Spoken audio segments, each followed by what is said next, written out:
Hindi 24 news channel में आपका स्वागत है। जैसा कि दुर्गा पूजा को प्रारंभ होने में अभी करीब 15 से 17 दिन का समय बाकी है, लेकिन सरकार की एक गाइडलाइन के बाद तमाम हिंदू संगठनों में इसका विरोध हो रहा है। और विरोध हुआ है कि सरकार ने एक गाइडलाइन बनाई है कि दुर्गा पूजा में सिर्फ 10 बाय 10 के पंडाल में प्रतिमाएं विराजी जाएंगी और प्रतिमाओं की लंबाई भी 6 फीट से ज़्यादा नहीं रखी जाएगी। इसी बात को लेकर कई हिंदू संगठन इसका विरोध कर रहे हैं। अब देखने वाली बात होगी कि सरकार आगे इन संगठनों के आगे किस तरह से झुकती है। आज हमारे साथ हैं भवानी हिंदू संगठन के प्रदेश अध्यक्ष।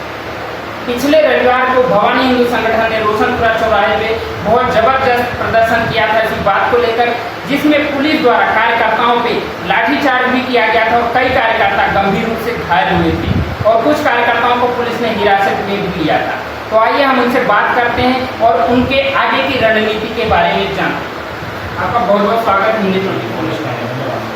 जी बताइए, आप लोगों ने अभी इस मामले को लेकर पिछले रविवार को रोशनपुरा चौराहे पे काफ़ी जोरदार प्रदर्शन किया था, तो क्या मानते हैं आप कि सरकार ने जो है एक तरफा गाइडलाइन जारी की है, इसमें आपको किस रूप में इसको आप देखते हैं? देखिए, ये तो एक तरीके की तानाशाही है। बिना किसी की सोचे को सरकार ने अपने हिसाब से गाइडलाइन तय कर दी। सरकार का कहना है 6 फीट की प्रतिमा से ऊंची बैठेगी, फोटो करेगा। इस तरह मेरे को सरकार का समझ नहीं आया।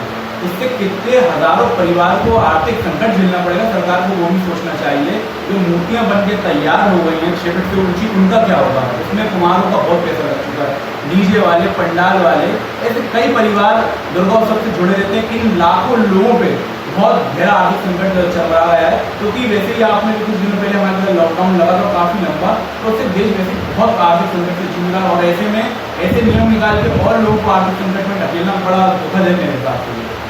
और सरकार की बिल्कुल में तानाशाही है, किसी के बारे में कोई नहीं सोचना। सरकार को बस अपने हिसाब से चलना है। जिस नीतियों के लिए हम लोगों ने चुना है सरकार को, सरकार उससे बिल्कुल विपक्ष की तरह विपक्ष में काम करेगी, नीतियों में काम नहीं करता है, तो गलत की नीति होती है।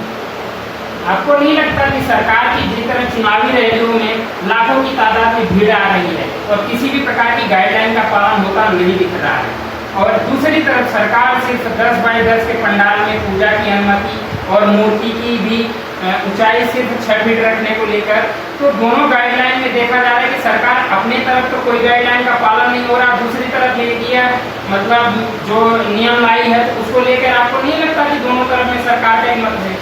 बिल्कुल मतभेद क्यों नहीं है। एक तरीके से सरकार अपनी चुनावी रैली में सरकार बनाने के लिए हजारों लाखों लोग इकट्ठा कर रहा है, विपक्ष रोड पर उतर के धरना प्रदर्शन कर रहा है, उनके लिए अलग कानून है, और हिंदू समाज और आम जन के लिए सरकार के अलग कानून है। तो ये तो एक तरीके लोकतंत्र की हत्या कर रही है सरकार। अपने लिए अलग कानून क्योंकि उनका प्रशासन है, और हिंदुओं के लिए अलग कानून, त्योहारों के अलग कानून। तो सरकार ने ठान ली है कि हमें किसी भी प्रकार से जो नवरात्रि में बनने नहीं देना, और हम लोगों ने भी ठान लिया कि हम नवरात्रे जिस उत्सव से बनाते आए हैं, जिस उत्साह से बनाते आए, जिस समाज वैसे ही मनाएंगे। कहते हैं लोकतंत्र में अपने मुद्दे को लेकर शांतिपूर्ण प्रदर्शन करना हर आदमी का अधिकार होता है, और आप लोगों ने भी उस दिन इसी मुद्दे को लेकर रोशनपुरा चौराहे पे प्रदर्शन किया।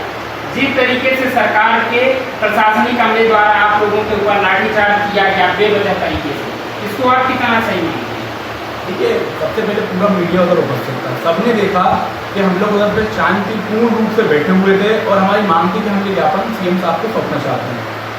उधर पे कुछ आला अधिकारी हैं पुलिस के, उनने बदतमीजी करना चालू की। मैंने उनसे मना करा, आप बदतमीजी क्यों कर रहे हैं? तो उन्होंने सीधा हाथ उठाया और उठा के मारना चालू कर दिया। तो आप खुद देखिए कि शांतिपूर्ण तरीके से प्रदर्शन करने में ये स्थिति बना दी जाती है अगर किसी गलत चीज़ का हिंदू समाज विरोध करे। तो काफ़ी ऐसे लोगों को चोट लगी जिनका उस प्रदर्शन से कोई लेना देना नहीं था। बहुत से लोग शॉपिंग करने आए थे, बस उनका कसूर दिखता था कि वो माथे पर तिलक या गमछा पहने थे, तो इस वजह से भी मारा गया है।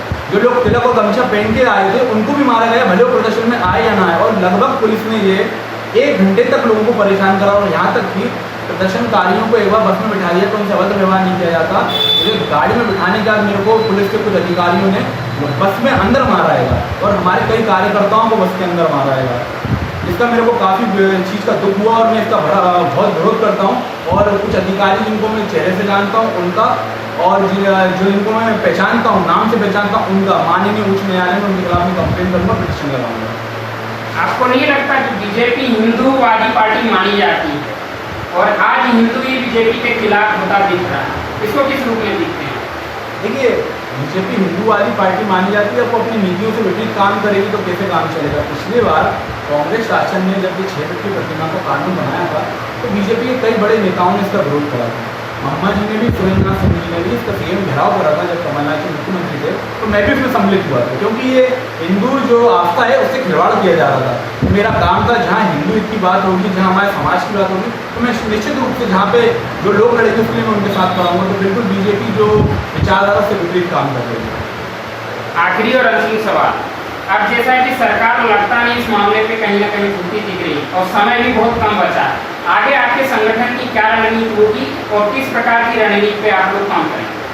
देखिए, अगर सरकार नहीं झुकी तो हम फिर से आंदोलन करेंगे, और इस बार आंदोलन हमारे संपर्क में जितनी विधानसभाएं हैं पूरे हिंदू संगठनों के साथ मिलकर हर विधानसभाओं में हम आंदोलन करेंगे।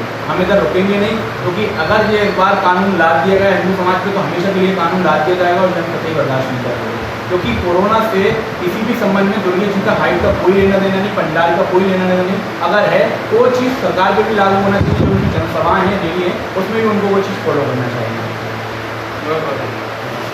ये थे हमारे साथ हिंदू भवानी सेना संगठन के प्रदेश अध्यक्ष, जिनका साफ तौर पर कहना है कि यदि सरकार इस निर्णय को वापस नहीं लेती है तो आगे एक बड़ा आंदोलन किया जाएगा और सरकार को मजबूर किया जाएगा इस निर्णय को वापस लेने के लिए। वीडियो जर्नलिस्ट विक्रम के साथ मैं विनोद, हिंदी 24 न्यूज़।